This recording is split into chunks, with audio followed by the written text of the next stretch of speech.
Team Awesome is back. Guys,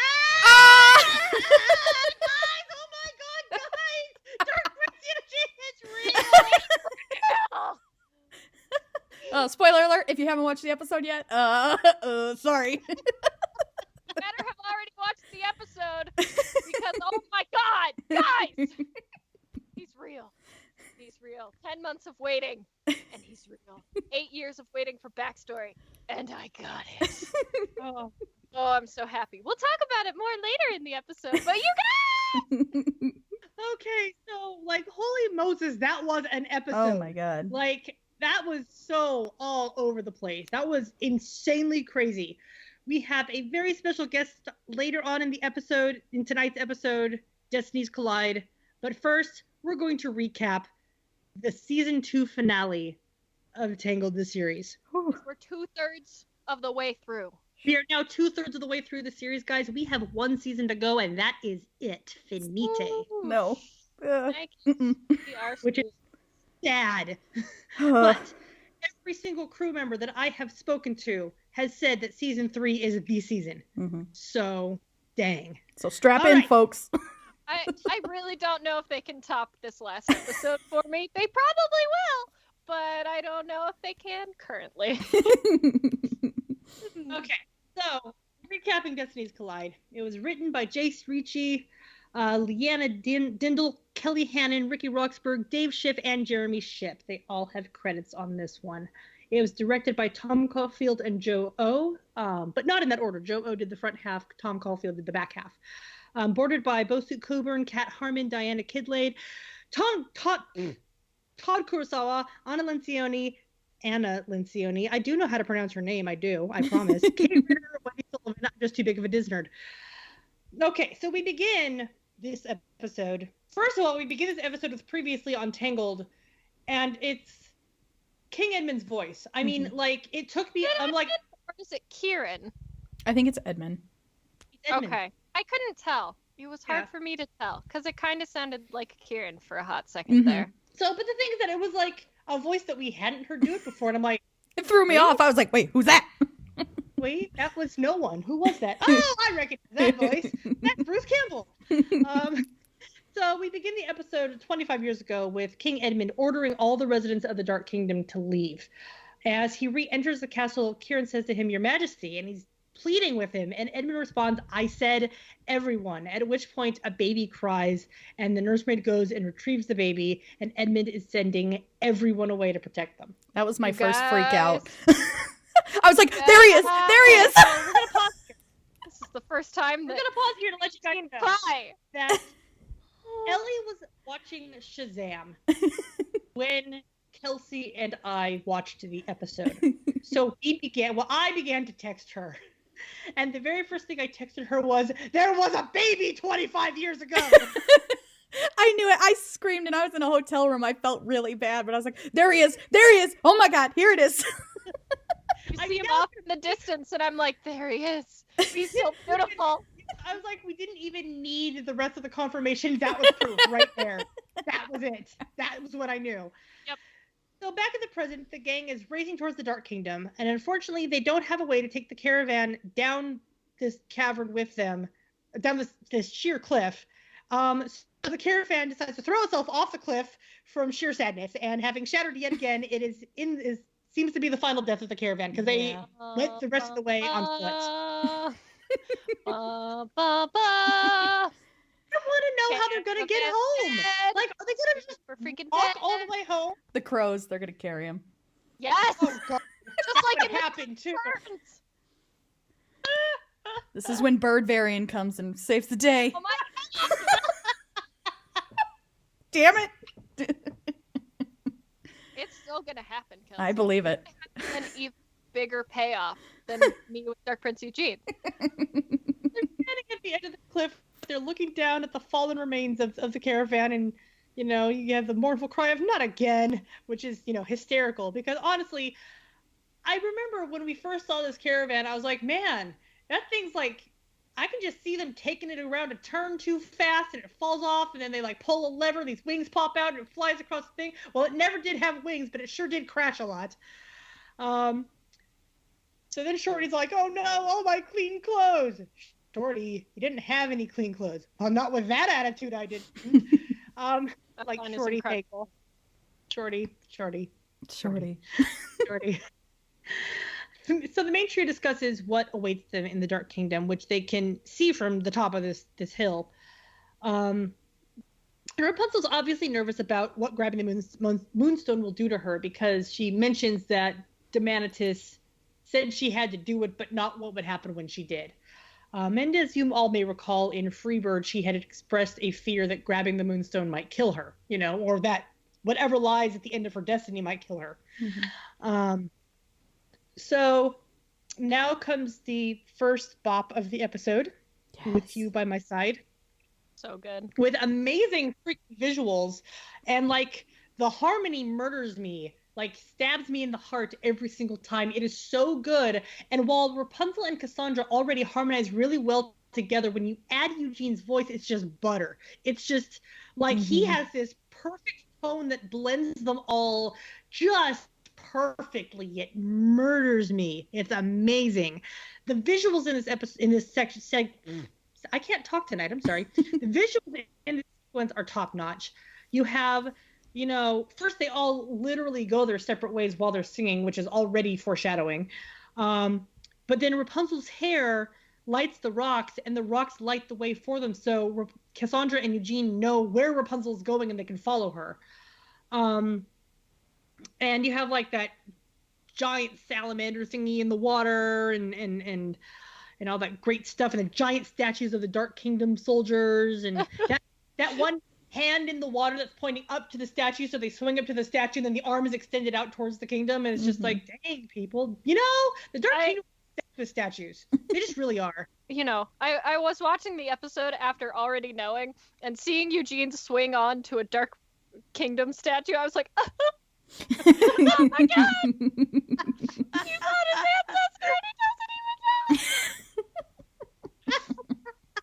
It was like the first of many cries I had watching that episode. So Eugene is lamenting to Max about the final fortune that he received from Demanitus, and he tells him that he had no intention of telling Rapunzel about this fortune, but Rapunzel gets her hands on it, or rather Pascal gets his tongue on it, and she reads it anyway, and so they have a discussion about who they think could turn against her. And I actually like that this got cleared up really early, because I know that a lot of us are speculating that he was going to keep it a secret the whole time, and that was going to be the cause of the problem between them. So I'm like, well, that's not the reason. She's like, it's fine, whatever. We're like, all right, here we go. Okay. Theory thrown out the window. Okay, then. So then Eugene says that he loves Cassandra, and she's like his sister, and that like another heart stab. Like, seriously, it's like even now people were under the impression that they didn't like each other, and I'm like, no, you guys don't understand, they've got a very sibling like relationship. And then Eugene just straight up says it, that he loves her and she's like his sister, and I'm like, oh my god, look at him and his siblings, he's got a brother and a sister. No. It's so great. And he's about to get a dad. I'm so happy. Eugene has so much family now. Suddenly they're attacked by this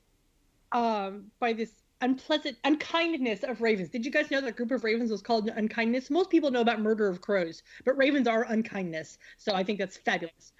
So suddenly they're attacked by this unkindness of ravens, led by this really, really stupid one, whom I love with all my heart.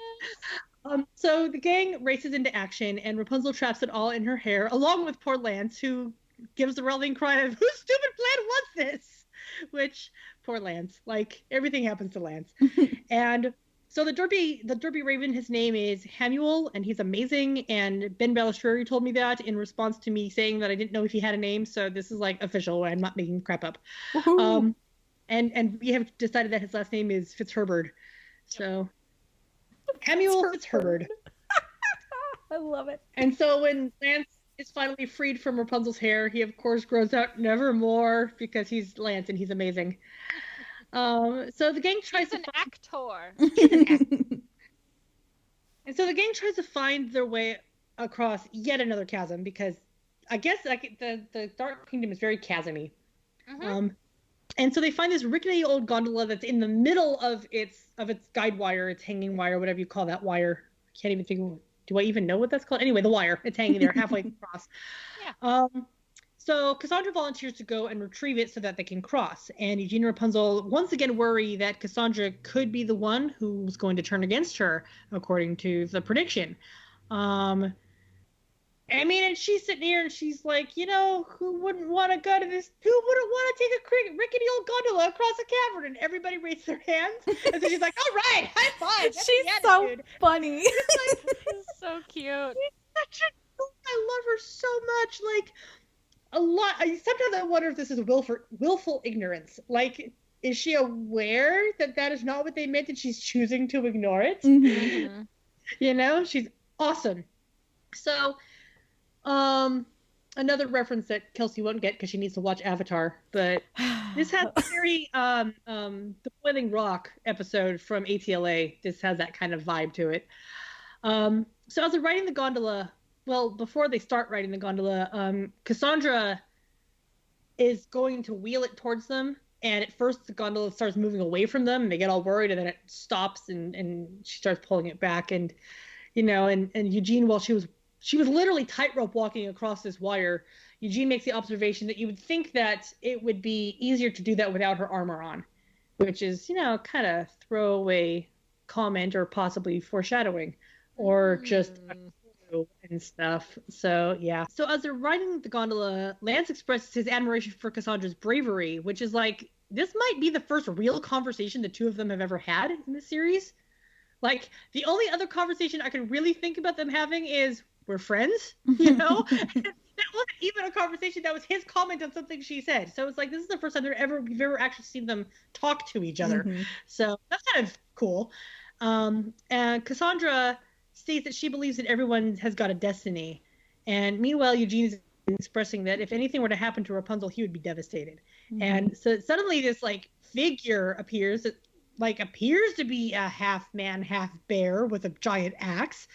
But Rapunzel and Eugene spring into action, and they're putting up this amazing fight. And I gotta say, the fact that he was making growling noises through the mask, dude, I love. Oh my God, Edmund, Eddie boy, Edmund, you are really selling this whole "I'm a bear" thing. Such a doofus. He's just really excited to see another person. He's had a lot of time to practice his bear impression. Oh God, Eddie. So he's attacking them, attacking Eugene primarily, and Rapunzel keeps stopping him with her hair, and he goes to swing the axe down, and his axe breaks, and he's like, "What the hell's going on?" And then here comes Adira. Axes Eugene in the face. I know. Oh my God, Edmund! He's wild. I was watching that scene, already knowing. I was like, what the? Edmund! You almost murdered your child! So then here comes Adira to save the day, and, because she's always here to save the day when they're in the most peril, especially the closer they get to the Dark Kingdom, she tends to show up to save the day. And so Cassandra's like, where'd she come from? And Lance is like an angel, she fell from heaven. Because he's Lance, and he's amazing. And you can see Adira waving at them. It's really, that whole sequence is so cute. It's a pausing moment to wave to them. It's just it's amazing. So Hamuel joins the fight. He's fighting against Pascal, and he beats himself up. And Pascal's just like, the hell just happened? And then shrugs and dusts his little claws off. But Edmund, who is the one wearing the bear hood, bests Adira, and he tosses her and her sword into the chasm below. And everybody's freaking out about this. And he's also taken the shattered edge of the axe and sliced through the cable. Mm-hmm. So the gondola is teetering dangerously, and they reach the other side of the chasm, and everybody's disembarking. That's the word I'm looking for. Everybody's disembarking, and Cass goes to grab Rapunzel. Rapunzel's like, no, wait, Eugene's still over there. I'm not leaving without him. And so she literally has to pick Rapunzel up and drag her off the gondola because Rapunzel's, would rather be there for Eugene. And then the cable breaks and the gondola crashes to the ground. I was not prepared for this scene. I was just not prepared. And here's the amazing thing, guys. So I know that Kelsey also cried because she told me she cried. But Cried a lot. when Edmund looks at Eugene and his eyes widen, and Eugene's eyes widen and Edmund's eyes widen, and we know who Edmund is, and we know that Edmund knows who Eugene is. Mm-hmm. Like, I started sobbing Yeah. because Ellie was right, and that Yep. was it. Like, this was a beautiful moment all by itself, but because Ellie was right, I freaking lost it. I was crying so hard and texting her through my tears. Oh my God, it's confirmed and he recognized it through his eyes. I texted her. I was like, "You beautiful girl, you did it!" It's like, you did Oh it. God, you guys are gonna actually make me start crying right now. Hey, I told people you would. Now you have to. I have the literal best friends in the entire world, you guys. And Aww. I love you two so much. Love you too, Ellie. Yes. And I can't believe you both just sobbed and Kelsey got a freaking battle wound. Hell yeah, I did. I love it. I That's just great. oh God, you guys. I just couldn't even believe. I was really glad I knew. So I was just sitting there in like those first 15 minutes like, "Oh, when's it coming? When's that freaking reveal coming?" And then it happened.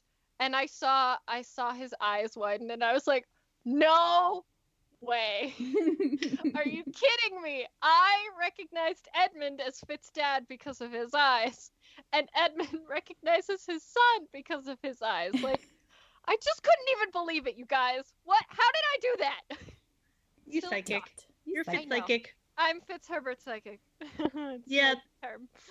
That whole scene, like, I can't even. Like, Eugene's like, "Okay, just, like, strike Oh me my down." gosh. Yes. Okay. Oh. Let's talk about that for a second. Yeah. And Eugene just bares his throat and he goes, "What are you waiting for?" And I'm like, Oh. he's so ready to die, and that's not cool. Oh. Like, oh my God. Like, he just, like, Rapunzel is safe and he knows it, but he's like, "And I'm gonna die and I'll accept it." And I'm like, stop accepting death, you moron. Can you quit going full corpse, dumbass? You can't go full On the corpse other yet. hand- I mean, on the other hand, kill Eugene by all Yeah, means. right. Do it. Yes, please. But Eugene had better not just accept it like I know, this. right? God. Hey, they can't kill Eugene now because now Edmund's there. And if Edmund has to watch his son die, I'm gonna go to the Disney studios and have a freaking word with them. Because then he'll have to watch both his wife and his son die. Oh, And I will not be okay. but the angst, though. The I angst. have- What if he dies and Edmund's not around? What? Ah, He dies, but Edmund's not around. Witness it. fine. What if they have to tell Edmund? ah, he better not be Oh, dead that long. Okay. All So my feels. all the feels, yep. So Edmund tells Eugene, "I won't fight you, you're my son." And then it cuts to commercial, which was like, honestly, even watching it on the app, that was when it cut to commercial. I'm like, that was perfect commercial Mhm. timing. That's where it's supposed to be. like- So great. So we were freaking out and texting Ellie and screaming at each other, waiting for the commercials to end. And I was in Shazam, so I didn't get any of these until I was done. It was so What? funny. Honestly, though, no, I was totally with there, and I haven't seen anybody else point it out, but I am so glad that you pointed this out, that Eugene landed on his face with his butt in the air, just like when he fell out of the wardrobe. Like, It's so cute. It's I was like cute. the little Fitz booty sticking up in the air. victory cries around the world when we got this reveal, because it's like everybody who's been on the DPE bandwagon is like, even to any degree, even for any amount of time, if they've been on this bandwagon, it was like, yes. Yep. So it was very, very victorious. It's very, very fun to be I mean, I made a complete and utter fool of myself because I was watching Shazam. The movie ends. I'm watching the credits, and I'm like, all right, Dad, I'm gonna do it. I'm gonna risk it, and I'm gonna turn on my phone because I was like, I'm in such a good mood right now because that movie was really good. That if it turns out it's not true, I'll be okay. Like, I'll be sad, but I'll be okay because I'm in a good mood. And I turn on my phone, and the text came in a weird order. So the first one I saw was, "There's a Fitz mom portrait," and I went, "What? There's a what?"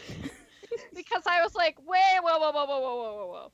Why would there be a Fitz mom portrait if someone isn't also Fitz dad? And why was there be a Fitz mom portrait in the Dark Kingdom unless I am right?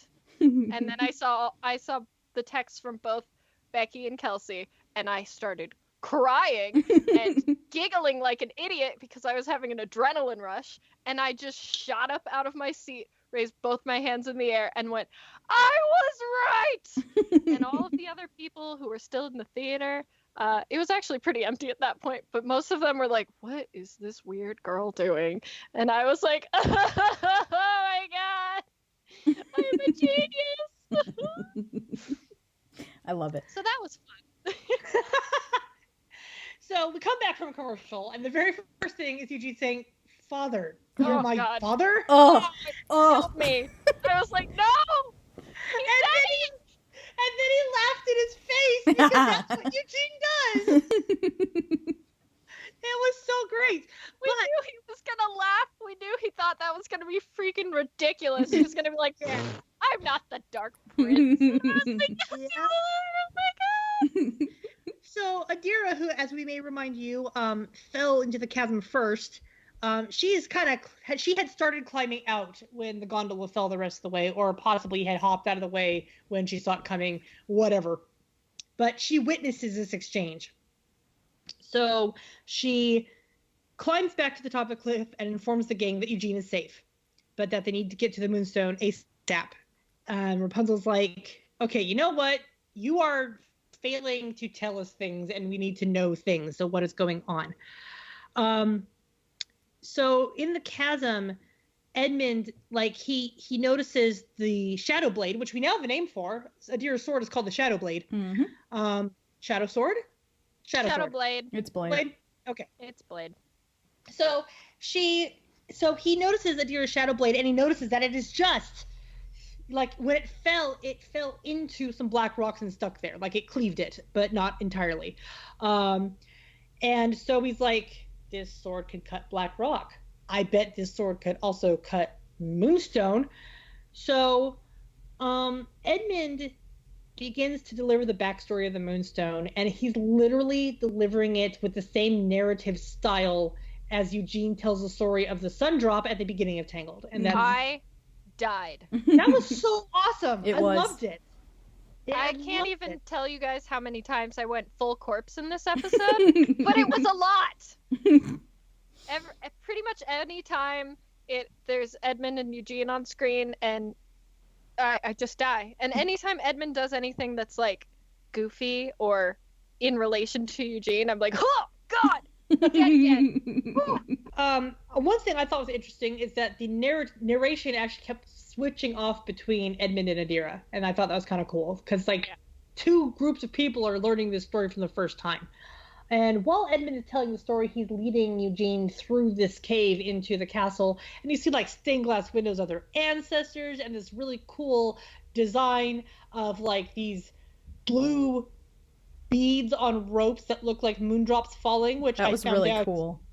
Which I found out Fiona Say is the one who did those backgrounds. So like for that specific moondrop thing, it's very cool.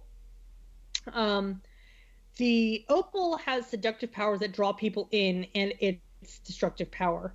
And the Dark Kingdom was built up around the opal, and the kings and queens have spent generations defending the world from the opal. So Edmund tried to destroy the opal, which we saw, but in the process, he lost his right arm. A lot of people, it turns out, did not realize that he was missing his arm. Like but me! Edmund is totally missing his arm. I was kind of sidetracked, in my first watch, but then when I watched it again, I'm like, oh yeah, he just never uses his right arm because it's not there. I learned, what that's why time? he 9 wears o'clock? for-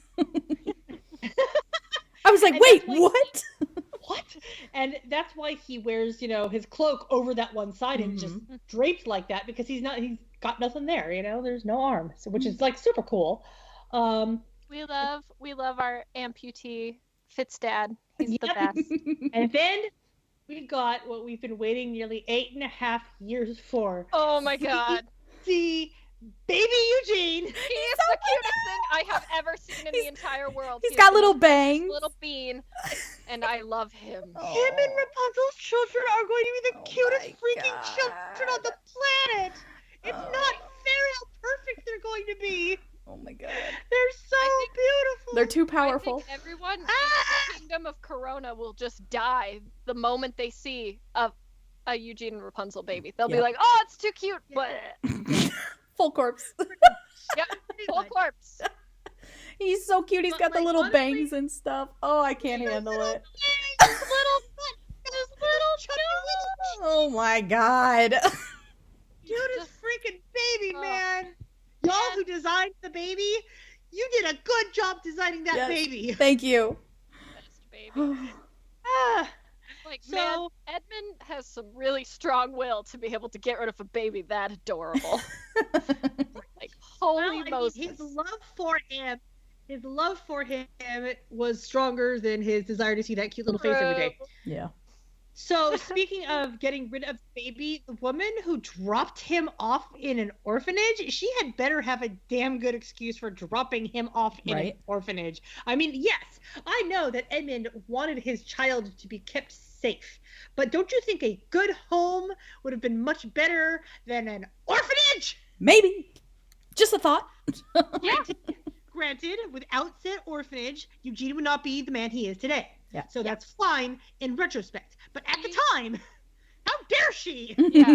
I'm like, you better be, like, full corpse, lady. You better have been, like, Yeah. taking Eugene to a safe place and been like, oh, I'm dead now. Thanks the plague or like, something. somebody, I don't know. And then somebody or she was just walking by and happened to die in front of the orphanage, and they're like, oh, better take that baby. She must have been going here. Better take that baby. So Edmund enlisted the Brotherhood, who apparently named themselves, to keep everyone away from the Opal. But literally, the Brotherhood consists of Hector, Kieran, and Adira. There are no others. I And bet so it was Hector who I- named them just to Probably spite Hector. Adira. Adira, my little comment of, which is an interesting name, seeing as how I'm a woman. So, yeah. And also, he's the one who kept calling her sister. And so I'm all like, yeah. So it would not surprise me at all if Hector was like, we should call ourselves the Brotherhood. All in favor? Aye? Okay, that's everyone. And everyone's like, And he's like, I heard aye. So Adira is saying that she never gave up hope that she could find the sun drop to cancel out the powers of the moonstone. So we actually had this cool Secret of the Sun Drop flashback from a new angle where Adira's like chilling on a roof or something, watching Rapunzel be like, pew, pew, pew, pew, pew. And yeah. So Adira reveals that she has been withholding information because she doesn't know what will become of Rapunzel when she takes the moonstone. And so she didn't want to dissuade Rapunzel from doing it with the lack of knowledge. And Rapunzel's like, well, I've come too far to stop now. So they keep going. So they're entering this little crevice-y, skinny area that is much too narrow for horses. So Rapunzel requests that Max and Fidela stay behind, and Shorty's like, I'll stay with the children. I'm good with children. And he promptly falls asleep on Max's flank. And Rapunzel informs Max that he's in charge. She's so cute. Cute. So Edmund welcomes Eugene home, and Eugene is still pretty skeptical about this whole "you're my father" thing. Edmund tells him that the Ravens have been keeping an eye on Eugene ever since he left. But they did. And- I missed this on the first the first couple watch throughs, but they did lose track of him. He does say that they lost track of him. Yeah, So at some point, he lost. I don't know Yeah. what happened, but Mhm. at some point they were like, "Where'd he go?" Whatever. He's dead. Whatever. We now get to see some of Edmund's bizarrely charming thing that we were described with, because he's speaking all of his thoughts out loud. He's so And- cute. That scene is brilliant. And I mean, and he shows Eugene some of the wanted posters that the Ravens have collected, and he's like, and they don't do your nose any justice. And Eugene's like, that's what I've been screaming. And It's so cute.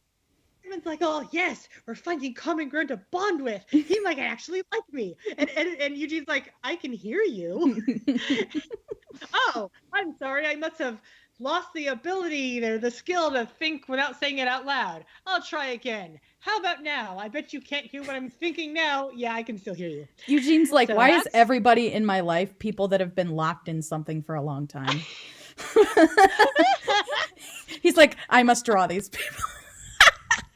Eugene's like, can I have a single, like, regular old Joe in my life? Come on, man. Also, I really love that as someone who at one point spent a lot of time on her own. I definitely do that same thing. So I'm like, Edmund does it more than I do. Of course, he's been alone longer, but I totally was like, oh, we're finding common ground, Edmund. Love it. But honestly, everybody thinks out loud sometimes, but that was like extreme thinking out loud. Oh no, but I definitely do that. I will just talk to myself. Oh yeah, I'll say to whatever I'm working on, what the hell is wrong with you? You know? So, yeah. So the two men share a meal, and Eugene expresses that Rapunzel, being the sun drop, needs to get to the moonstone in order to stop it, and Edmund is very unconvinced of this, and he says, you don't know that she's the sun drop, and yes, he knows. He calls him son, which is he calls him son, and Eugene's like, you don't get to call me that. No. But also I'm like, no, Edmund, I'm pretty sure Eugene knows she's the sun drop. He'd be a skeleton by now if she wasn't. Yeah. Sorry, but he would. So he continues to show his Fitzherbertness and his bizarrely charmingness when he decides he's going to convince Eugene to listen to him by giving him the glower. The glower. What does Eugene say? He's like, yeah, you can stop that. And when it fails to work on Eugene, he's like, this is kind of an off day for me. This doesn't normally happen, which makes us all scream. I can't believe he said that. That was amazing. When does it usually work? Like on a crow? Like a statue? Who's he trying? That's where we're at. Yeah, it usually works because they can't respond. You think you scared them stiff, and you're wrong. Oh, God. But yeah, he started. He's like, I didn't want to have to do this, and I was like, no, no, you are not doing this to me right now. And then he said the whole line, and I was just like, oh my God, who's looking out for me? Someone's looking out for me on the crew. That is fantastic, though. And then, Eugene's like, yeah, no, none of that, But he had this very, very, I am a 20-something, well, we know 25 now. I'm a 25-year-old man, and you are an embarrassing father, and you have to stop. That is exactly how I read that reaction. Yep. It's like, you got to stop, No. He's like, you can stop that. You can stop that. Oh, man. I really, really want Eugene to teach Edmund the smolder. Yes. I want them to both do it at the same time, and I think it would be the cutest thing in the entire world. And then Rapunzel would die laughing. Stop. Yeah. She's like, oh, Lord. She would just stop laughing. So Edmund speaks in admiration that after 25 years, his son has returned with the Blackrock sword. He's like, because you know what? This sword is like the thing that's going to break the opal. It's going to be awesome. And the Blackrocks may have been leading Rapunzel to her destiny, but they definitely led Eugene home. And so then he shows him the family portrait. Oh. And it's Fitz, Mom! It makes my stomach hurt. That whole part, I'm just like, oh my God. Yeah. And his little face when he realizes she's dead.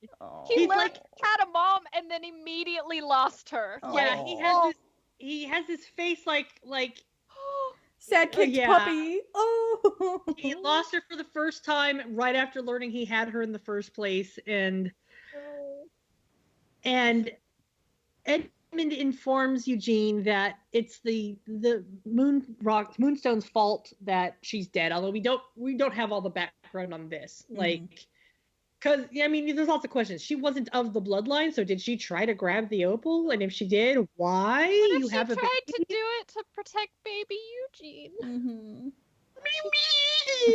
She tried to destroy it to protect her son, and she ended up killing herself. Oh God.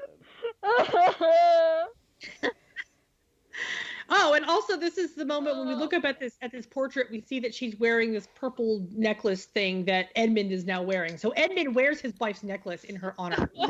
Like, dude. What if he gives it to Eugene? I know. I was talking about that today. I was like, what Oh God, what if he gives it to Eugene? I hope it's Could like a normal, like sweet thing, and not a I'm dying, son. Take your mother's necklace. Mhm. Like, oh! Okay, but I just had this thought. If he gives it to Eugene, Eugene has a family heirloom. Oh. Oh, man. So I just killed Ellie again. That's all for tonight. No. I'll turn off my mic while I cry. No, it's okay. Keep crying. I'll talk around you. So Edmund convinces Eugene that if he allows Rapunzel to touch the moonstone, he will lose her just like he lost his wife. And this is basically all the convincing that Eugene needs.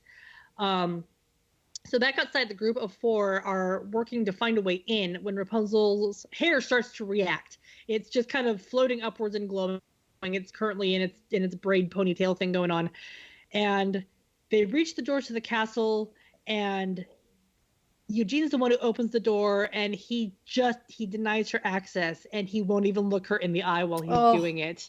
He can't even look at her because he's so upset and so ashamed. And so Rapunzel is very, very shocked that he's the one from Demanitus' prediction, and he closes the door on her, and they're both standing there with their like heads and fists against the door, and it's very dramatic and sad. It's my computer background.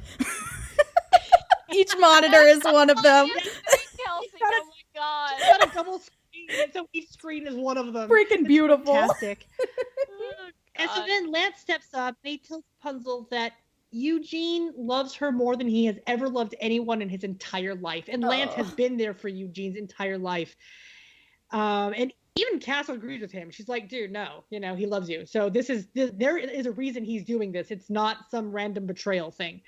So Adira knows that Edmund is going to try to use her Shadow Blade to destroy the Moonstone. And they're like, we got to find another way in. Mm-hmm. So in the throne room, Eugene marvels at the statues of his ancestors, and he finds this large pedestal that is just littered with his wanted posters. And Beth, who was, on the last podcast, she points out that this is where Eugene's statue would have someday gone, that all of these wanted posters are piled up on this pedestal because that is where he is. This is Eugene's spot, which led me to wonder if they managed to carve Eugene's statue and Eugene never got here. When Eugene dies, would his spirit be sucked into the statue, and would he be very confused by this? He's like, what the hell? So father and son try to reach the Moonstone, and Edmund's just like, there's nothing between us and the Moonstone except for this bridge, and then these 2 black rocks shoot up and make the bridge absolutely crumble. And Edmund's like, I'll go get a rope. Oh my God, he's so cute. He's just like, this is normal. He's like, whatever. Like, Edmund. Stupid rocks always stopping me. Yeah. So he goes off, and we have this Rapunzel sends Pascal in to go talk some sense into Eugene to find out what his issue is. So he's doing a search for Eugene, and he runs into Hamel again, and he has another quote-unquote victorious fight with a raven that is a total derp. So he's victorious again, and he continues on his way. And then we cut back to Eugene, and we have been waiting for 8 years for Eugene to have a solo. Years. I'm glad on Twitter that Glenn Slater was like, I know. It's been a movie, a sequel short, and 2 seasons of this show. I know, and I'm sorry. Yes, okay. Yeah. So Glenn Slater, who's the lyricist of the songs, is all like, dude, guys, sorry, but here it is. So everything I ever thought I knew is beautiful. Oh. It is beautiful visually. It is beautiful audibly. If you guys are not aware, the soundtrack for season 2 has been released, and it actually dropped 2 days before the finale. So we all heard this song on Friday, and I had a really tough day Friday, and I knew that the tracks were up, but I didn't I knew that they were listed, but they weren't up, like they hadn't been posted yet. And it was like just after 9 p.m. and I was like, I'm just gonna look before I go to bed because I'm sad. And I clicked on everything I ever thought I knew, and a freaking ad started, and I was like, What? Wait a minute. The ads don't play if the video doesn't work. Why is an ad See, playing? that was actually technically Thursday night because that was midnight Friday in Eastern Coast. Right. It was So that's midnight what it for popped me. Yes. It was midnight, exactly, but it was Friday. It was Friday when it like felt like a release. It was Thursday. And so, honestly, we had 2 days of wildly speculating about what this song was actually about. And that was crazy, man. God, that was insane. It was so funny because like I heard it, immediately started crying, and was like, it's 100% like Dark Prince Eugene is real. And then people kept talking and talking about it, and this is Dark Prince Eugene confirmation went just slowly down and down until I was like, I don't think it's real. I think I was wrong. I don't think that's what this song is about at all. But it still is. I couldn't believe it. I was like, no, there's too much stuff about him and Rapunzel, and maybe he just doesn't know who he is because of some other reason. But no, it's because he's the Dark Prince. Listen, I was in a club that night and I couldn't have my phone out. And then when I finally like went to the bathroom to check, Bex is like, it's here, it's his solo. I'm like, what the and I couldn't leave, and I was like, oh my God. Becky and I were on the phone, and I was like, Ellie heard it and she called. Ellie heard it and she called me and she's like, I couldn't text you. I had to tell you. It's available to listen to. Listen to it and call me back. It was so funny because I remember I was like, Becky? And you were like, yeah. And I was like, guess what I just freaking listened to? And you were like, no way! It was amazing. So yeah, me too. Like the instant the first piano bit hits, I'm like, this is so sad. Yep. This is going to be a devastating song. I cried through the whole thing. It hurt so good. Like, oh my gosh, this was the greatest song that I have been waiting for 8 years. Like, who even knew that this was the song I've been waiting for 8 years? The part that kills me the most is at the end when he talks about being alone again. I was like, oh, come on. It's not even fair. Oh, you've got your daddy now. And you'll get Rapunzel back, I promise. This song made me like dread this episode. I was like, oh God, what are we in for? So the next 2 days I was like, here we go. I'd gotten so convinced through myself and through things that other people were thinking that like Rapunzel and Eugene were gonna like legit break up by the end of the episode. It sounded like it. We were like, Rapunzel, really what did you do to him? Like we were mad at Rapunzel. It was such an unfamiliar feeling. I know. Rapunzel, we're like, what did you do? That's so weird. But yeah, so this sequence was aborted by Kate Ritter. Thank you, Kate. We love you. We love you. Yes. Amazing, especially that spinny bit. The spinny bit's the best part. Oh. When he grabs his head and he just spins around and then he throws his arms out. Oh. Yeah, it's so dramatic. I love it. So the lyrics paired with the visuals of who Eugene thought he was and flashbacks to his happiest moments, it's absolutely heartbreaking because he's basically singing about how none of this thing that he has experienced his entire life is real because that's not even who he actually was. Mm-hmm. So, I mean, I saw this one post on Tumblr and I loved it. And it was talking about how real it is for somebody in their 20s when they find out they're a prince, instead of going, hey, cool, I'm a prince. No, they have an existential crisis instead. That's very, very 20s. So congratulations, guys. That was accurate. So back outside, Rapunzel's hair is going crazy, and the black rocks are collapsing the ground below them, and it calls them to fall into this sewer full of lava, as Cass put it. Thankfully, though, they now have a way inside the castle, so they can just follow this sewer system. We get the short comedic scene with Max Fidela and Shorty getting past the traps because the rocks have now severed off the bit of rock that was blocking their path, so they can now get through. And so Shorty trips a booby trap, which, as we saw previously in the episode when Adira tripped one, it like the iron crumbled because it's so old and out of like nobody's been taking care of these things. So Shorty trips his booby trap, and it's this gate that just slides across her path. And so Max backs up and runs forward and does this beautiful backflip and jumps over the thing, and Fidela rolls her eyes at him, and then she taps the gate and it crumbles to dust. So yeah, we had that nice little comical moment right there. And then Shorty nearly falls into the lava. So the group of four continue forward, and the rocks are creating a trail to lead them out of the sewer and towards the moonstone. And honestly, when Rapunzel realizes that the rocks were leading them and she calls back to everybody that it's safe, go ahead, walk on the rocks. Like, Lance has this line that is, somebody made a gif of it for me today so I can finally use it. But I'd say that's a pretty good theory. And I'm all like, yes, I'm going to be using that gif all the time. Because honestly, I think that's a pretty good theory. I say that so often. And anytime somebody comes up with a good theory now, you can just reblog it and add that. Yep. Exactly. Yeah. Or like when they send me an ask with a good theory. I'd say that's a pretty good theory. Yeah. So back in the throne room, Pascal finds Eugene sitting all alone, being a mopey 25-year-old. And at first he's very angry at Eugene, but Eugene explains his newly discovered story. Pascal sympathizes with him because, like, Pascal also lost his mom, you know? That, And when so- Eugene says, you know, I lost my mother, Oh. I was like, just, you know what? Oh, You could just shoot me in the face and that would hurt less. Like, come on, you Right. guys. Oh. Just, and his Right? expression, too. oh my God, And he's so the sad. delivery that Zach God. gives, like, freaking claps, Oh, man. so good. Oh, Absolutely. That was so good. So good. So Pascal sympathizes with him, but he also reminds Eugene of Damanis's final prophecy, and Eugene realizes that he was the one who betrayed Rapunzel. And so basically he's like, well, what the hell even am I doing if I'm going to let this happen? So he tears up the fortune and he goes off with Pascal to go find Rapunzel.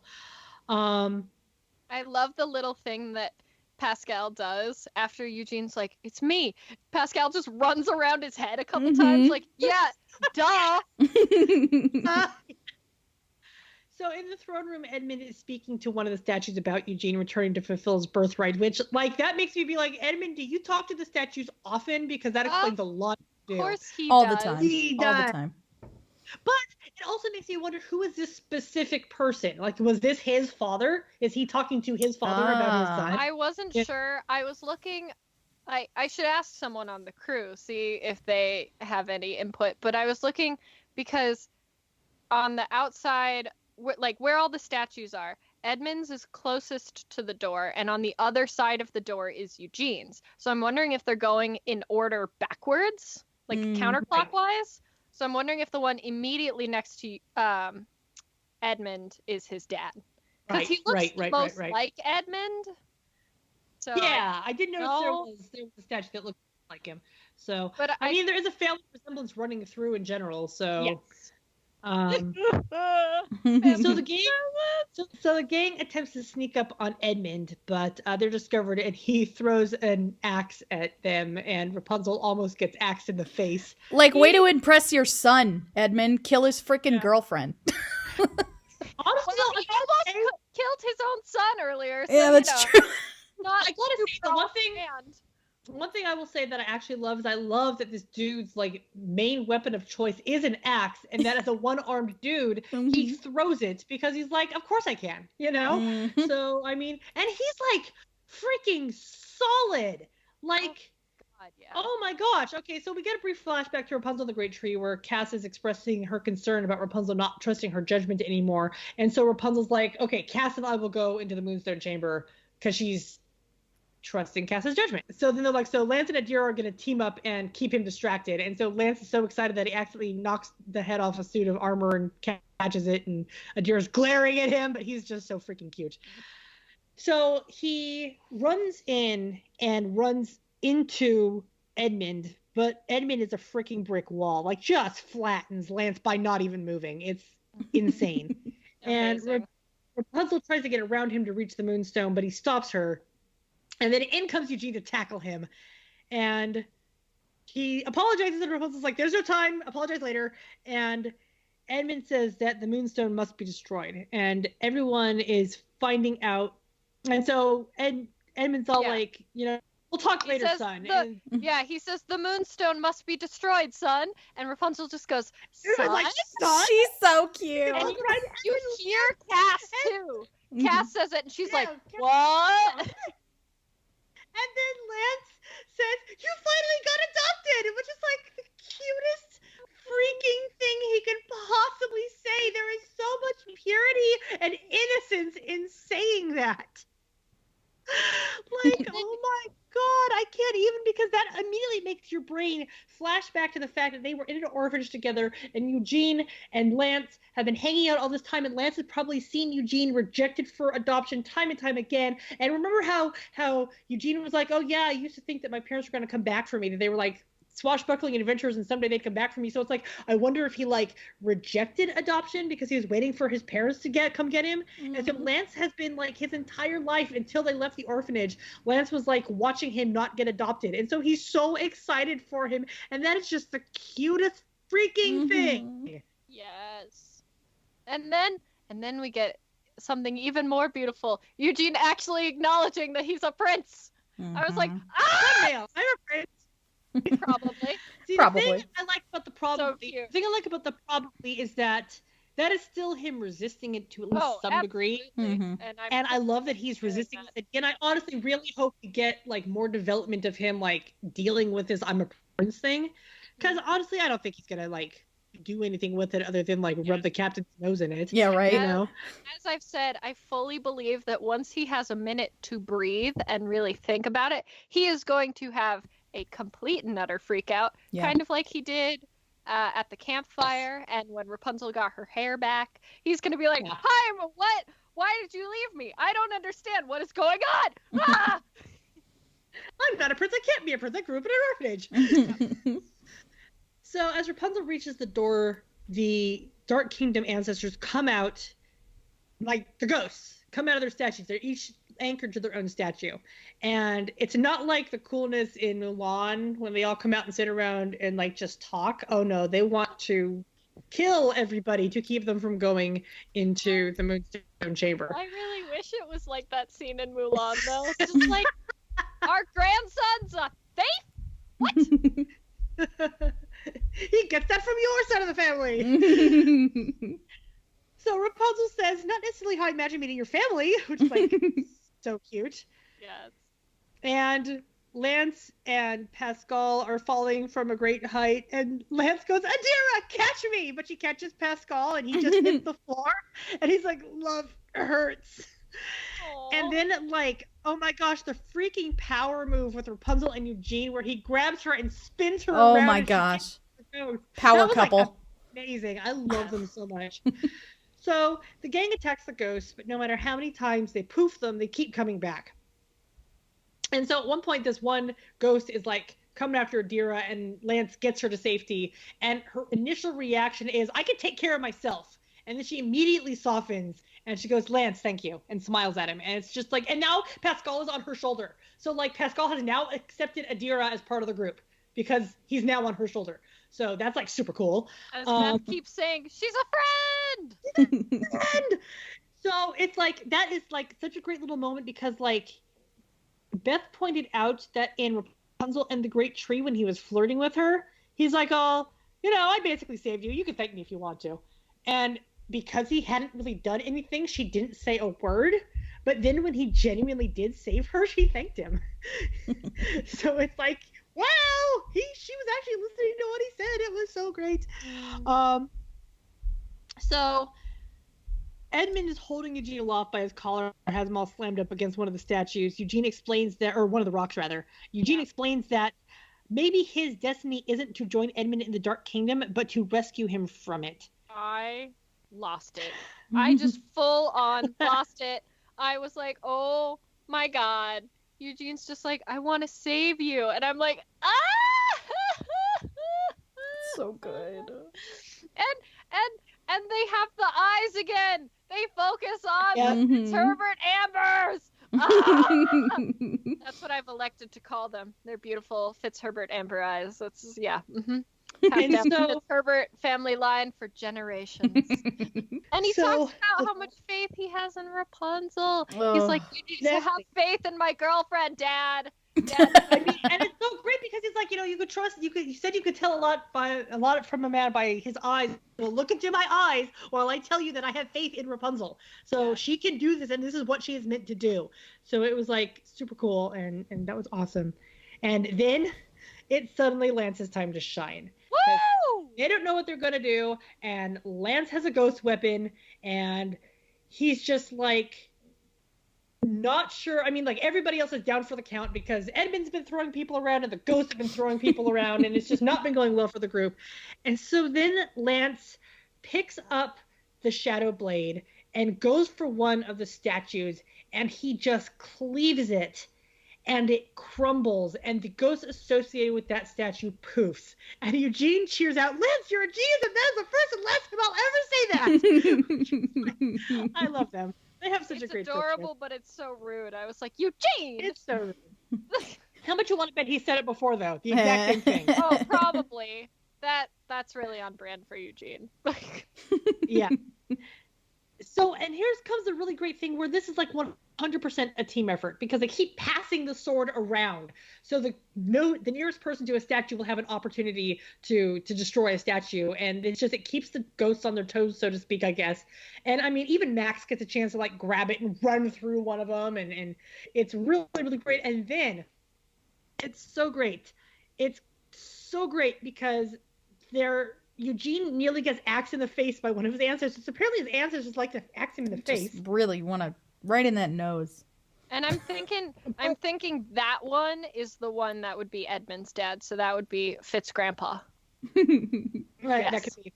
So, and then the ghost just goes poof. And when you look up, you see Edmund, and he's standing on top of the statue, and he says, "Our family is just awful." And like, It's so funny.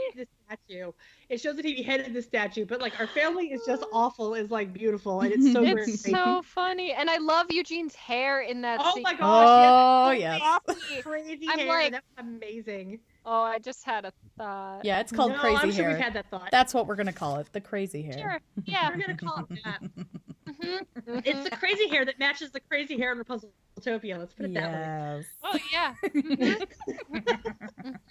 Mhm. So Rapunzel does this beautiful, amazing slide kiss into Eugene. Oh, it's So so they cute. kiss and they hug and they touch foreheads and he holds her chin. Oh. And it's just the sweetest freaking moment between them, and I love it. And then everybody but Cassandra, Rapunzel, and Eugene lifts Edmund's statue so that they can get under it and get into the Moonstone room. The moment we've all been waiting for, folks. We finally so they go made in, it. and Rapunzel's hair causes all of the black rocks to straighten into a smooth sphere around the room, and it's like this. I felt like my eyes were playing tricks on me. This was so amazing that it shimmers into this slick, the etchings shine blue all across them, and then it's just blackness all around them, so it makes the room seem so much bigger. Mm-hmm. And as you recall, there's no bridge now. So she just has faith in herself, and she steps forward, and the rocks build this bridge under her feet in this move that was like so very Atlantis: The Lost Empire, which I'm fine with. Yeah. Because I'm like, they so... stole that shot.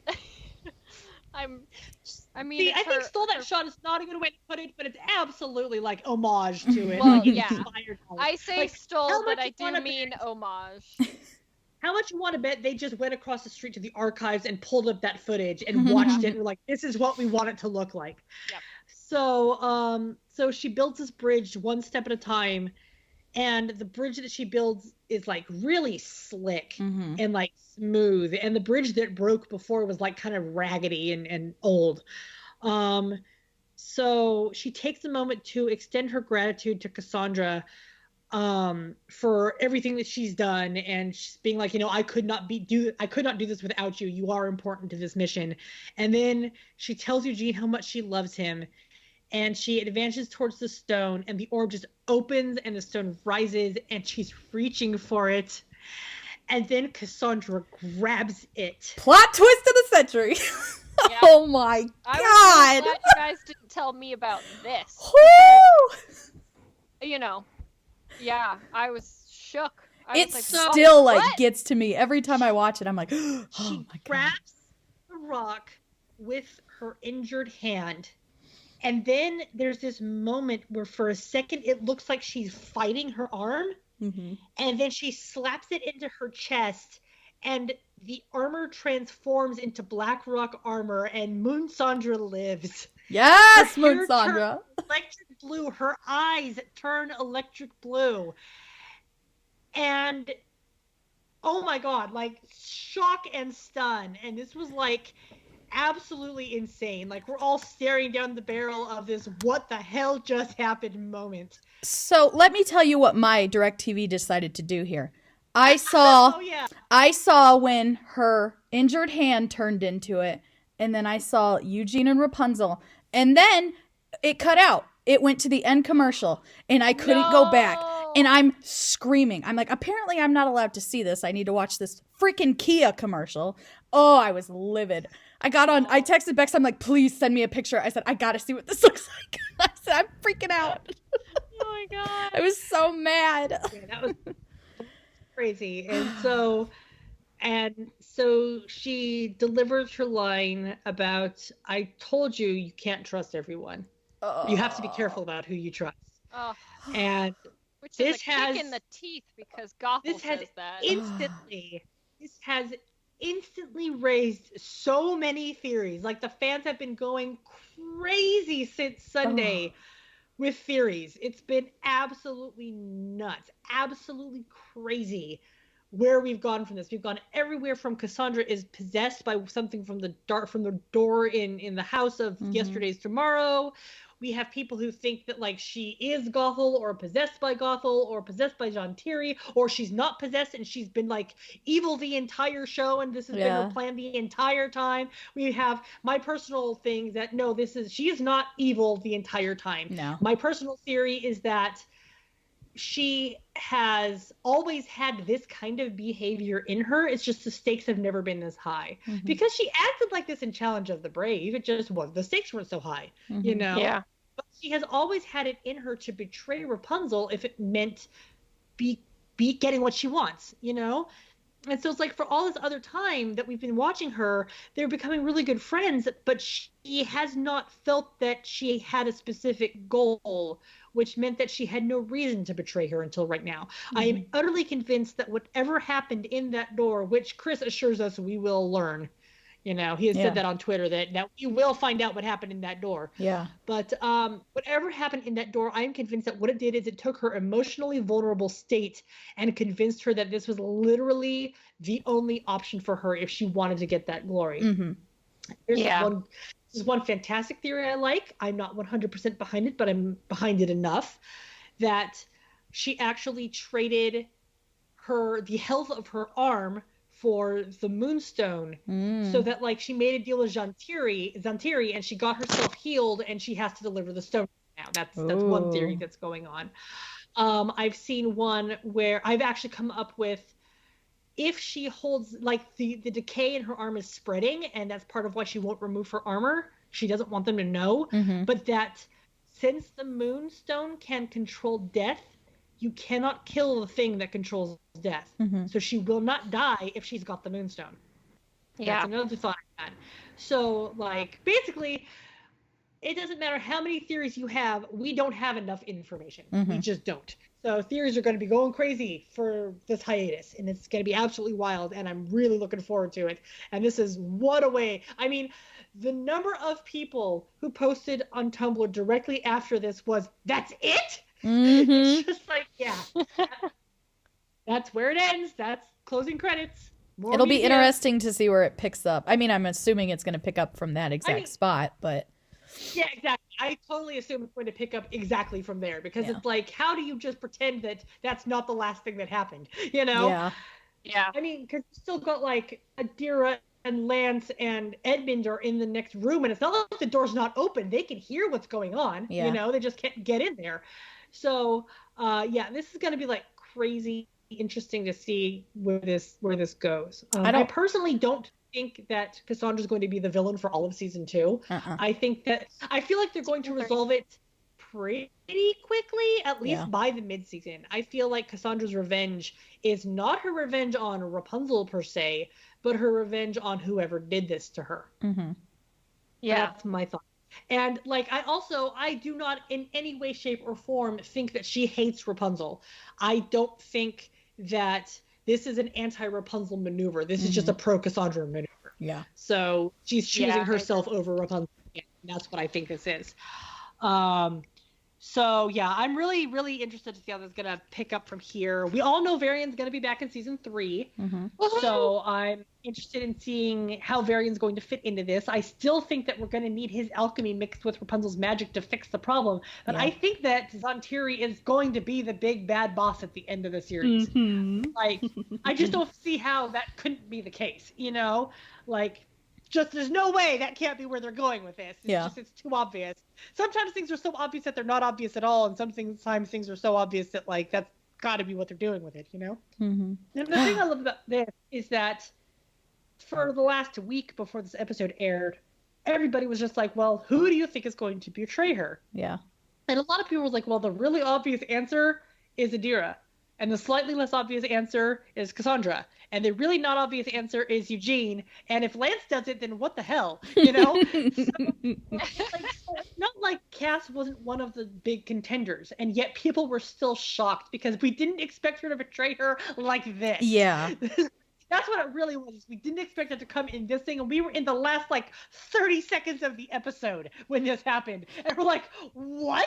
You know? It was. She's walking towards that stone, and I was like, how is this gonna end? Right? So, I mean, it's really interesting. Somebody had sent me an ask earlier that was like, what was Eugene doing during this? And I was like, well, his eyebrows, God. That's so him. No, but honestly, it's like, the point was made that Eugene already thought he had fulfilled the prophecy. And so he had no reason to think Cassandra was going to do anything. He might have just thought that she was being like, okay, I've got your back. If something goes wrong, I'm right behind you, you know, which is very Cassandra. So like, yeah, this final move just, man, this is so cool.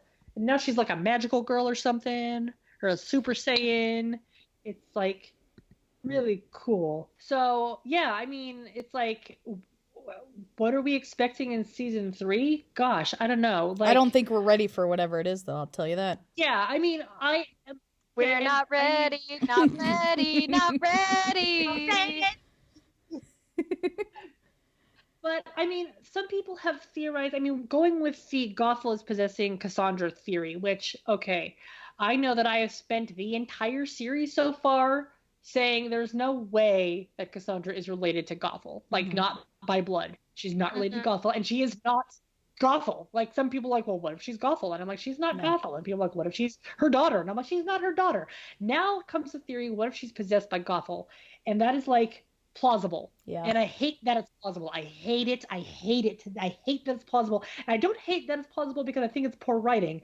I hate that it's plausible because the idea of Rapunzel's captor and abuser possessing her best friend and making her best friend turn against her punches me in the heart so hard. I'm like, that is not fair to Rapunzel. Don't do this to her. Yeah. And so that's where my resistance is from. And I need more evidence before I think that was the case. Yeah. I mean, yes, I acknowledge that what Cassandra says at the end is very similar to what Gothel said. But you know what? Varian has also said things that are very similar to things Gothel has said. Yeah. And I think that's more a callback of this is now Rapunzel's enemy. I mean, and I don't think that Cassandra is like evil, quote unquote, but she is her enemy right now. Yeah. You know, at this exact in time, she stopped Rapunzel from fulfilling her destiny. She selfishly stopped Rapunzel from fulfilling her destiny. I know some people theorize that she has always been protecting Rapunzel, and that this act is an act of protection. Yeah. But she wouldn't deliver a line like that if this was an act of protection. And her evil little laugh at the end there. She's like, and I'm like, oh my God, what? And the fact that every single crew member who has posted any art on the subject has referred to her as evil Cassandra. Yeah. What they've been calling her behind the scenes is evil. So, like, maybe that's a generalization, but that doesn't change the fact that that's what they've been saying. Yeah. So, So she's so, more betrayal for poor Rapunzel. But I fully believe that Cassandra will be saved, and I like calling it a save and not a redemption because, like, I think that she's being manipulated. I really do. Like, Even if it's not full possession, I don't think that this was like her idea. I think she was talked into it. And as somebody who has been manipulated multiple times in my life, you don't victim blame. And I'm not victim blaming her. So, I'm not excusing her. I'm not saying, oh, it's got to be some supernatural reason why she's doing it. But I am not saying it's her fault, you know. Mm-hmm. But, so, yes, I fully anticipate Cassandra's recovery. I fully anticipate Varian's redemption. And not even, like, a cheerful redemption for Varian. I would really, really super duper love it if what this was Varian being a snarky little butt, but working with them, Like, humongous chip on his shoulder, like, attitude up the wazoo, the she's right dad attitude. Mm-hmm. And what I want, and I would not mind it if he was like that for his entire appearance in season 3. If he just had this snarky attitude, but was able to work with them. So I mean, we've got all this various stuff that we know is going to happen. I really I'm hoping that we get more Edmund Eugene bonding. I hope that Edmund leaves the king with them. Even get me started on how much I need that in my life, but I'll never stop talking about it. I want him to travel with them, I want him to leave the kingdom and see the world, because like he's got nothing to protect at this point, you can't really keep people away from a moonstone if the moonstone's in a person, a mobile person. I'm ready for Cassandra to like fly, like seriously, like levitate. That'd be amazing. Yes. Like, I want to see what your superpowers are now that you're the moonstone. So it's like, so I want Edmund. I think it would be hysterical if Hector came back and Edmund's all like, just stand down. So now he's like being chummy but creepy at the same time. Mm-hmm. Yes. Now that Pascal has accepted Adira, I hope she sticks around, Yes. I hope we have a new gang. Yeah. Since we're down. Yeah. We're down Cassandra, we're down Hookfoot. I'm like, we replaced them with Adira and Edmund. Absolutely. Yep. I really want to know how they're going to get back to the kingdom. I mean, and not, other than, ravens, I'd really like to know, like, birds. Does Edmund have horses? Does he have, like, a magical black rock sleigh that they can travel on? Maybe Hector lets him borrow his rhinos. A rhinoceros. Okay, honestly, no, I did notice something. I noticed that when they left the Dark Kingdom, Hector was on his rhino. Kieran and Adira were both on horses. Adira does not have a horse. At some point, she got rid of that horse. Yep. She ditched the horse. Adira likes to run. Maybe she lost it in the Forest of No Return. Very much like the never-ending story. Style. Oh Yep. my gosh, yes, it was Artax style. She lost it in the Forest of No Return while she had bronchitis. Yep. That's terrible. You're welcome. I'm now naming her horse Artax. But yeah, so I mean, and it's like, and obviously we're going to get the note. I know that much. Chris has said that the note is important, so I know we're going to get the note. Whether or not Kieran is alive is a question. Mm-hmm. Like, we still don't know the status of Kieran. Because if they broke the amber and he was just fine, what would be the point of the note? How's he breathing in there, y'all? Well, I mean, it's magical stasis. That's true. I completely forget it was magical stasis. Like, yeah, sure, fine. That was magical in the first place. I mean, I'm sorry, it was alchemical. But you make a good point. What's the would... point of the note? Yeah. So, oh, man. If Kieran can just say it, what's the point of the note? Exactly. Dang it. Well, I mean, you know what? Edmund can adopt him, or Hector, or Adira. I want Hector to adopt Varian so bad. They'd be so evil together. I love it. The Hector adopts Varian stuff that's been going around is like the greatest. It's my favorite. Yeah. It's so funny. Yeah. I love it. It's like, so terrible. Why is this tiny child so angry? Oh, it's you again. Get ready to fight, Hector. Hi, Uncle Hector. Uncle. That was great. So, I actually just had a random fear in general that everybody from the Dark Kingdom, and I mean from the Dark Kingdom, I don't mean Varian, who was clearly born in Corona, but everybody from the Dark Kingdom is going to die. Uh-oh. Not Adira. I don't even want to discuss the possibility that Edmund could die. Because if Eugene goes full orphan again, I'm going to kill somebody. And I hope they know that. I hope they know. I just had another thought. Oh, and no. it was a funny thought. Okay. Okay. I want Eugene to get like mad at Edmund for something and to be like, "Give him a hand, everybody." Do not tease your disabled father. That's just mean. It's totally just mean. It's Eugene better not stoop that low. We'll kick him. Poor Eddie boy.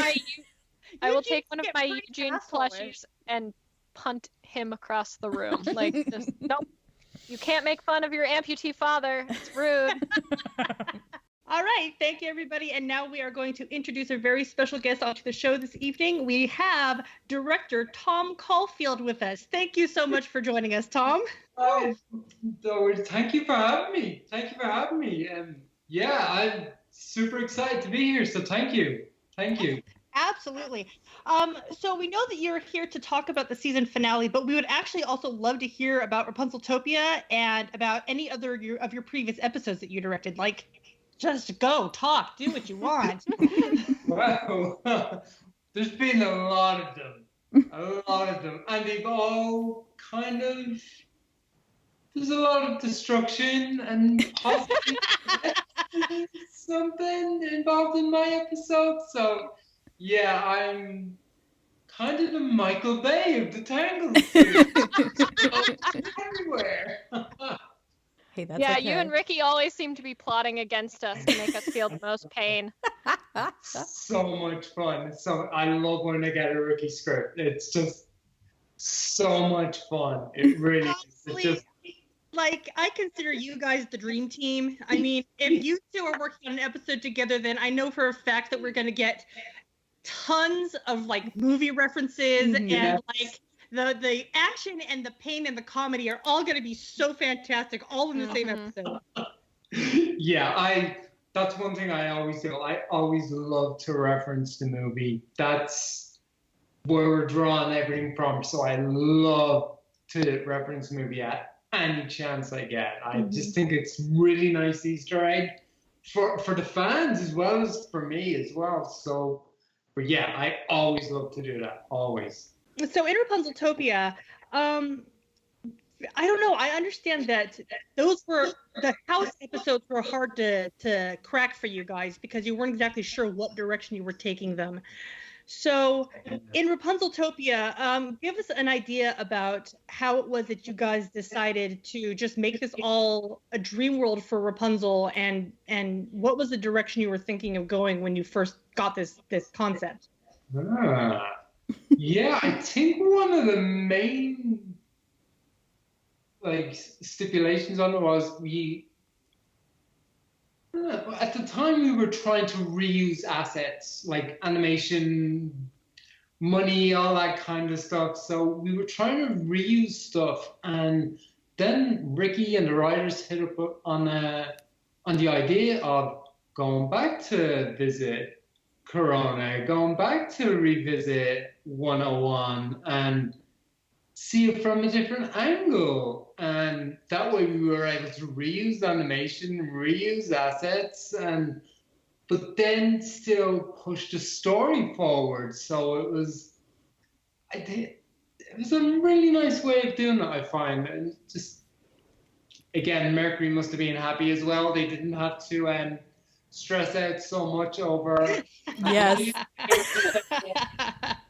into the vault and crack out some old animation. So yeah, I think that's where it was. The initial idea was born out, was to reuse stuff and just to see what evolved from that. And that's more or less how Rapunzeltopia came, like the little germ that evolved into Rapunzeltopia. Yeah, and it genuinely is a gem. I mean, honestly, I'm a big fan of everything that happened in that house. That was an insane bunch of episodes. But Rapunzeltopia was definitely my favorite of that insane bunch of episodes. Yeah. So yeah, I mean, it was a delight to see Rapunzel as a brunette again. Yeah. I loved how all of the glitching out kept happening. It was like shattered glass, and I loved like the Pascal Godzilla was hysterically funny. Oh, that was so great. Wasn't that And, hysterical? and then of course we also got the massive Gothel scene, which was like I was not expecting that, and it was fantastic. Like if there's any direction you guys could have gone, I mean, people are always like, well, aren't we going to see Gothel again? I'm like, I thought I remember hearing that Dawn Marie was going to be a recurring character, but it's been almost 2 seasons and we haven't seen her again. So No. Yeah, no, it was great to throw everything into the mixing pot and just see where it ended up. Actually, Rapunzel's Utopia is probably my favorite episode of season 2 as well. So you've got good taste. Yeah. okay, so what's it like to direct an episode? Like the easiest part, the hardest part? The easiest part is dealing with the crew. They are absolutely phenomenal. I don't have to say it. I think everyone knows that they are just stellar. So dealing with them on a day-to-day basis, dream come true. Dream come true. The hardest part would probably when you board some stuff and it can't get into the show. Basically, it has to be. It's a deleted scene, or we just can't do it for complexity reasons. That Mercury would just kill us, or it's just it doesn't service the story. But yeah, that's probably one of the rougher parts of the job, when you do board stuff out, get some ideas out there, and they're just not right. They're just not clicking. And to see all that work just vanish is that's probably I'd say that is the hardest part of it. So on that note, do you have any deleted scenes that you really, really wished had made it into an aired episode? Ooh.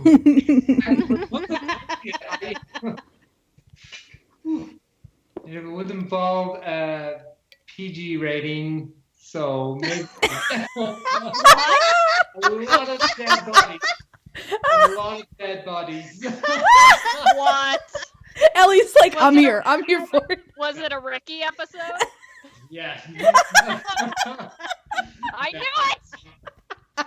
Actually, there was a dream sequence in Rapunzel Utopia that was boarded, and I really wish we kept it in there, like, because we got to see burying, we got to see the Demanitus device, we got to see the rocks carving through the city, and I really wish that was kept there, but I think just the cutback to the finger touching the rock worked. So, but I would have loved that in, but yeah. A lot of people would have liked that in. Yeah, burying. They would have loved it, but yeah. No, it turned out good. It turned out good in the end, so It was great. can't be too angry about it. So in cases like Destinies Collide, when there is more than one director, how does that get dished out responsibility-wise? Do you both work on scenes throughout the episode, or is one of you given the front half and one of you given the back half, or how does that work out? It was broken up into halves. So Joe O done part 1, and I done the back half, part 2. So that was more or less how it was broken up. And the teams of board artists were Joe looked after that team doing part 1, and I looked after the other team doing part 2. So it was more or less just split down the middle. Split down the middle. So You got the painful half. Okay. oh yes. Yeah. Hey, that means that he also got the half. That you also got the half with the fake dead bodies. So there you go. Yeah, there you go. Happy typecast.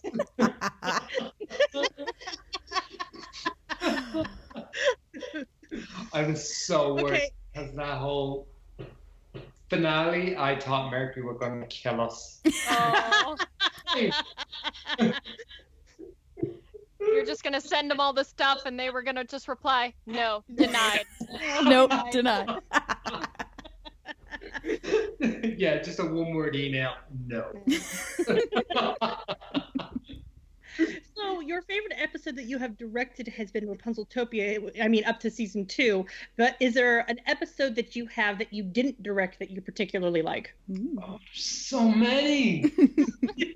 Just so many. I really like Big Brothers. Yeah. Oh, yes! Brothers, yes. I really like Big Brothers. I thought that was a great episode. Yeah, That was really, really nice episode. you're in good company here because that's one of our favorite episodes also. We've all Whenever I'm asked, what's your what is your favorite Lance-based episode? I'm like, Big Brothers, duh. I mean, how could it top that? That's such a great episode. Yeah, I have to say Return of Strongbow because being biased. Yeah. Oh, yeah, no. Yeah. Turn was awesome.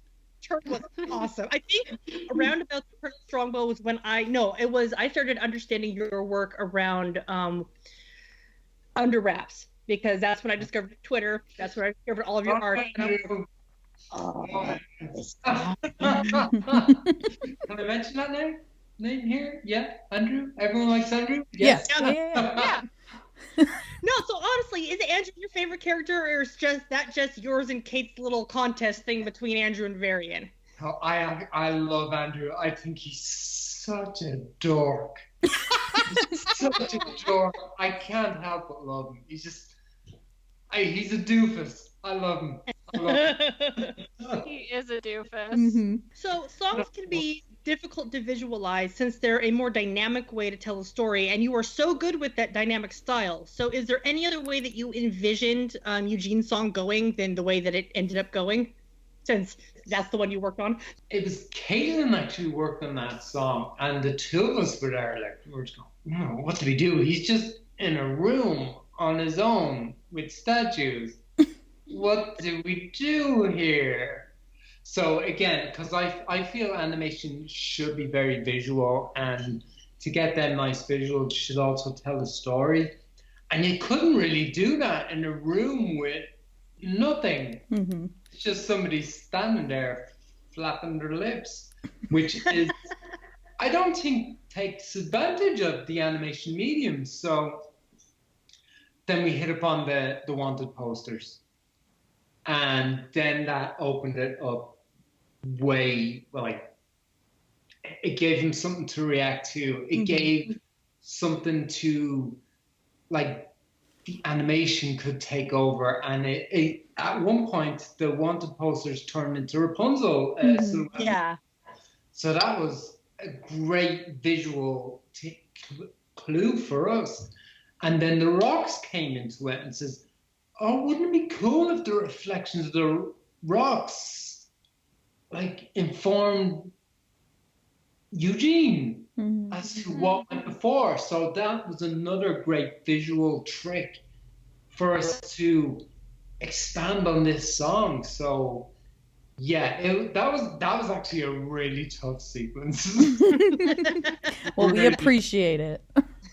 And again, we didn't want to take away from how Zach Levi's singing his old song, so yeah. Nothing could take away from Zachary Levi singing that song. Let's be real. I mean, Tom, we've been waiting for a Eugene solo for 8 years. You weren't gonna get any complaints here. There you go. He could have just been standing there, and we would have been completely fine. It would have been fine. He could have just been standing there flapping his lips, treat it like a spotlight on a stage, Dang, you shouldn't have stressed out so much. See? Dang. We're easy to please. We really are. Yeah. But no, it was a really, I felt it was a really nice way to take advantage of animation and to really bring the song to life. Mm-hmm. Yeah, it absolutely was, especially given the limited amount of stuff Eugene had to interact with. So that was really well done. On that note, was it your guys' idea then to have the stack of the wanted posters on the empty pillar? Because it occurred to us in the fandom that meant that pillar was going to be where Eugene's statue was going to be carved. Absolutely correct. It's going to be Eugene. It was going to be At one point, it did have Eugene's name carved into the bottom of it. Oh. Then we're just going, oh, why? But it was shining too much of a light on it. But yeah, that was meant for Eugene, and that's why the wanted posters were there. Speaking of Eugene being the prince, so it's pretty clear that the crew was aware of Ellie's theory about Dark Prince Eugene. So were you surprised at how quickly she figured it out, and that she figured it out the exact same way that Edmund figured it out? That she like looked at his eyes and went, "They're related." The end. No, it was, we were kind of all sitting there, because we all follow the fandom. We all love it. We all love it just as much as you do. So we follow all the theories, and we were going, oh, they're right, they're wrong. How do we make this interesting? Because we knew people would find out. So we just had to find a pleasing way to reveal it. And yeah, we were just going, well, the fans are awesome. They have copped on. They know all about this. So it actually made us all really proud. So we're Aww.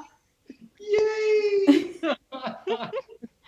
Yeah, I keep saying, I'm like, I've been looking at Eugene for 8 years. So when I saw Edmund's eyes, I was like, those are Eugene's eyes. I'm not wrong. They just are. I've been gazing at them for 8 years. Like, those are Eugene's eyes. Sherlock. Yeah, no, we were all really cool because we do like to weave in then little clues into the episodes. So it was thrilling to know that people are following them clues. So we were super happy. Super happy. In a recent tweet, you said that Shorty is no longer your least favorite character. So is this just because of the cast reveal, or do you genuinely not like someone even more than Shorty now?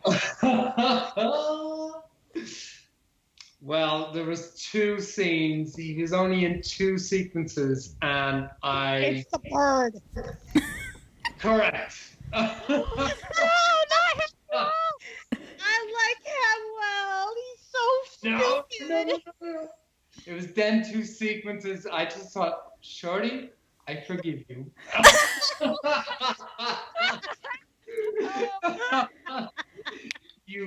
Yeah, that bird was absolutely nuts. Yeah. Tom, I just want to let you know that Shorty is my husband's favorite character. Oh! And he's like, you make sure you tell Tom that. I'm like, So if you're doing it for anybody, do it for Neil, because he's out there.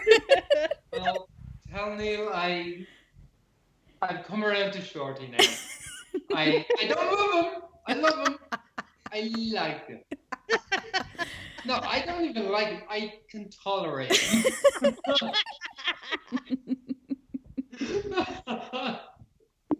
But yeah, if it was... You remind me very much of Rapunzel and the crew, or whenever Shorty says something, they just kind of sigh and sort of smile and like, yep, that's Shorty. And what's worse is he's been in most of my sequences, so I've had to draw him as well, and to go, why? No, I hate you, go away. I mean, I had so many opportunities to kill them off between bear cats and getting eaten by ghosts. I could have killed them off. Dang it. But you can't because he's at the wedding. Dang I know. I was so, when we were doing it way back in season 1, I really did want to say, maybe we can get rid of him. How does he die? Is he in the short? I don't know. I can't remember. We have to look back and research it, and yeah, that was the saddest moment of my career.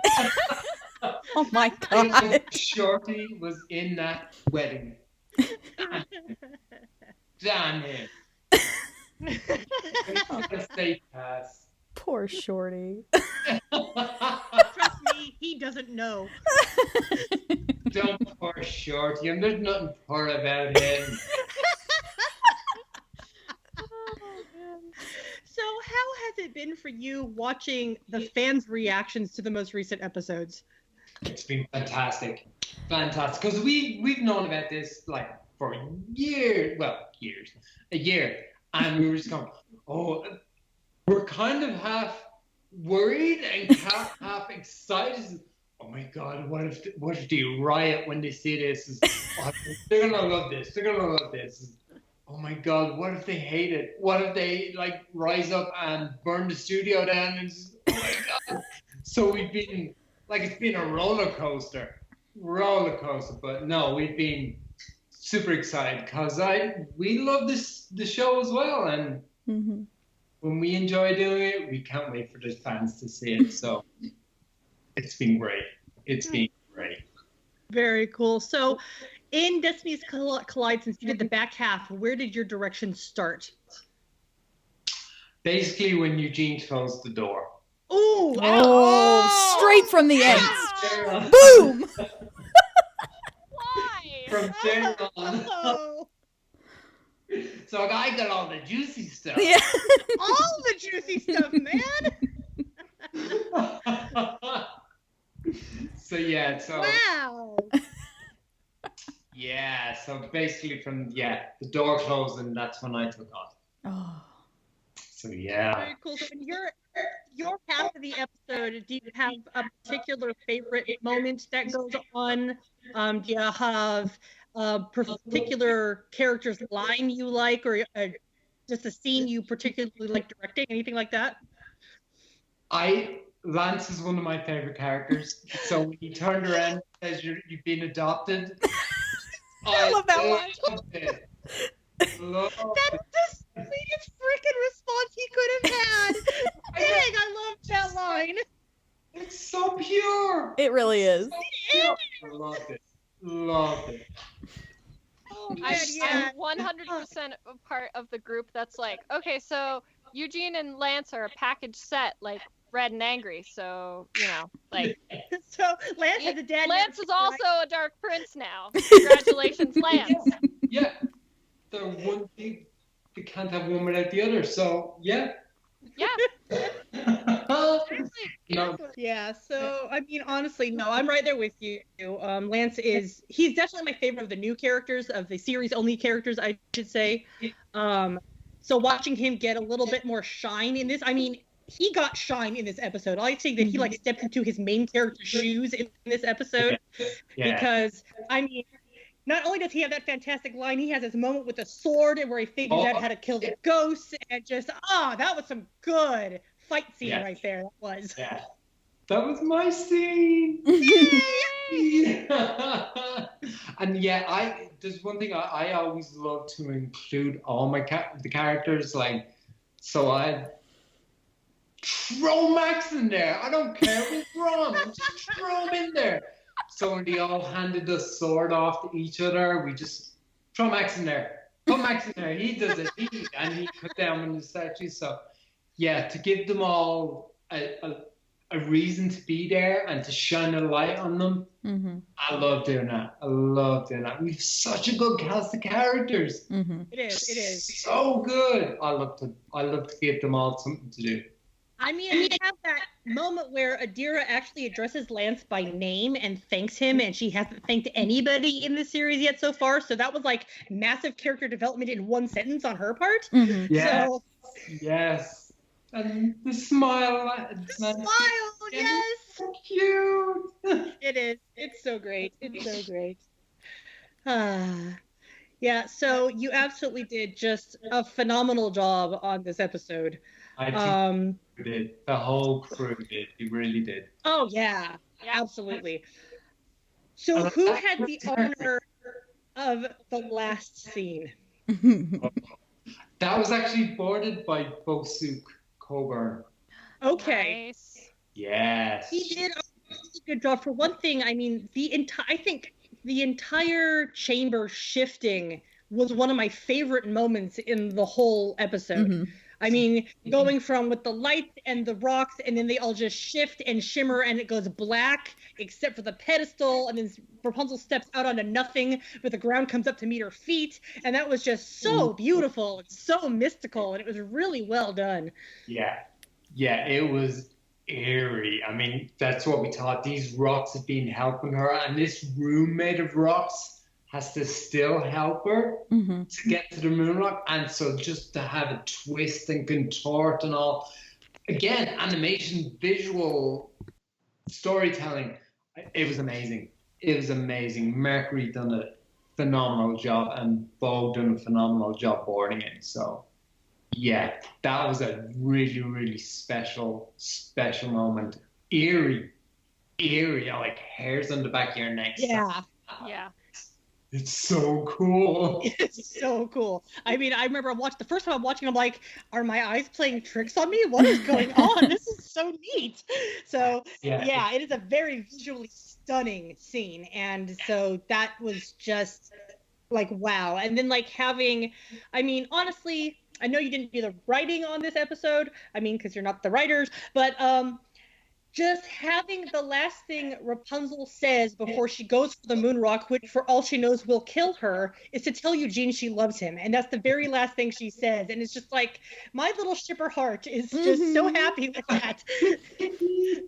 We love that stuff, man. He holds his hand up to her face. I know. Kissing his knuckles, it was ridiculous. Oh, it was so cute. My heart died. And do you know what? Something that came out of that at the end is, we thought, should Rapunzel cry? Ooh. Should she shed a tear? And I was firmly on the side that she shouldn't, and others were, and ultimately we decided that she shouldn't. But it's crazy how we delve into the characters. Yeah. And yeah, I mean, that itself was a meeting in itself. Should she cry? I mean, but the thing is that your devotion like really shows, because I mean, there is so much nuance in this show that each of the characters goes through just the smallest gesture or expression. A lot of people are really into this moment where Rapunzel hugs Cassandra and Cass lifts her arm and then puts it back down. So it's like she was gonna hug her back and then didn't do it. And so it's really powerful. There's just so much visual expression that you guys do such a good job, all of you, telling this story in just the subtlest of ways. I keep saying, I've said it a few times, but the visuals tell the story as well as terrible. And I think, I think that's something our board crew are pretty good at, is them subtle visual storytelling. So and again, when something like that comes up, should she cry? How should she hold her hand? We talk about it. We really consider all the options. So yeah, it's thought out. It's very well thought out. So yeah, I'm glad people notice it. Yeah. Oh, we do. We notice it all. We notice everything. Thank you. That's also ominous because we're like, we notice everything. Well, Mr. Dark Prince there. I know. Oh my god. I'm like, I really want, after the series is done, to just sit down and like go over all my evidence and be like, okay, what was actually evidence and what was me just being insane? Because there's some things I feel pretty confident in, but there are some things I'm like, I might have just twisted the narrative to fit what I wanted. No, this suits the story more. I'll do good. Yeah. No, it's good. No, I'm thrilled that you guys noticed it. It makes my heart swell. I love it. Well, I think that just about wraps it up. So thank you so much for joining us, Tom. This has been a great conversation. Yes, thank you. Thank you. Thank you so much. Again, thank you for watching. I'm like it, and you aren't paying for our blood, saying, "Why did you do that to Cassandra?" I'm so that she's enjoying it. I'm so happy as all right. So. Yeah, legitimately, like this twist with Cass is like thrilling because I mean, you wouldn't leave it on a cliffhanger if there wasn't more story to tell. You know, it's like obviously this is going somewhere, but don't say that. I don't think we're ready. Oh God. People are like, I can't believe we're on hiatus now. now. I'm like, dude, we need the hiatus. You don't understand. Everyone Do just you really think we can power through this? No, we need a break. You'll need it because let me just tell you, Oh God. mid-season, season 3. Oh, That really, Mercury just sent one email saying no. I remember seeing something on Twitter where you said the boards that you guys sent for the mid-season are like insane or something like that. Oh boy. Yeah, you said that. I was like, wow, Tom, that's ominous. I'm like, oh God. boy. I'm scared. Yeah, season 3. Yeah. Oh God. I won't say it. Just I hope because we feel your pain as well when the hiatus is there. But yeah, hopefully you guys won't be waiting too long. Hopefully. I think that we have something about later in 2019, so at least we don't have a whole year to wait. That's good to know. And last time it was only like 5.5 to 6 months, so maybe it won't be that long. Only half a year. Only. Yeah. Half a year, that's it. We've done it before. We can do it again. Exactly. Yeah. We're fine. As I always like to say, we went like 7 years with no Tangled stuff. I mean, we got Ever After, but after that it was like 5 years. So Yeah, and it was just this, and we never expected to get anything else. So I'm not complaining about a 6-month hiatus. Nope. Yeah, and then there's these back half of the episodes. They just came rapid fire. Yeah, they did. They Oh my did. God, yeah. They did. They just brought it back to like, by the way, we're gonna do 2 episodes a week, and we're just gonna go. We're like, okay, here we go. Strap us in. We're just going for it. I liked it, but it was too much too fast. I want it to slow down, and I want to be able to think about it. That's another reason why I don't mind the hiatus, is because it's like, well, this gives us a chance to marinate in all that stuff we just got. Yeah. Yeah. I mean, because having just seen the season finale, when this all started after the hiatus, it was Peril on the High Seas. So it's like, that was still a romping good time. And now we're where we are, and it wasn't that long ago. So Yeah, and like we've done the Great Tree and everything in between all that. So yeah, the back half of season 2 was crazy. breakneck speed. No. It's all good. So yeah, I'll take a little bit of leisure, and also if they kept doing that, like, the series would be over too fast, and I'm not ready for it to be over. So I mean, Yeah. every now and then it occurs to us that we are approaching the last third, and this will be it. And it's just like, no, I'm not ready for it to be done. So slow down, Disney. Slow down. 2/3 through it. Woof. Yeah, don't remind me. crazy. Feast or famine. Feast or famine. So, hopefully it won't be long though. Yep, hopefully. Thanks for joining us, Tom. And that wraps it up for Tangle Talk with Team Awesome this time around. Now we go into the hiatus. We're going to do like we did last hiatus. We're going to be moving to every other week. So yeah, we're not going to be posting quite as often after this until the show comes back, until we know the show is coming back. Maybe once we start getting episode descriptions again, if that even happens this time. So yeah, let's dig in for our hiatus. We'll be back in a couple weeks, and we're gonna keep this barrel going. We're gonna talk about other fandom things. We'll have more guests. The new comic comes out on April 17th. So as I'm recording this, that's tomorrow, but by the time it posts, it will probably be yesterday. But yeah, so we will have things to talk about, and it will be fun, and we will have people to talk with, and that will also be fun. And so we will see you guys next time. Thanks for listening. Bye. Bye. Bye.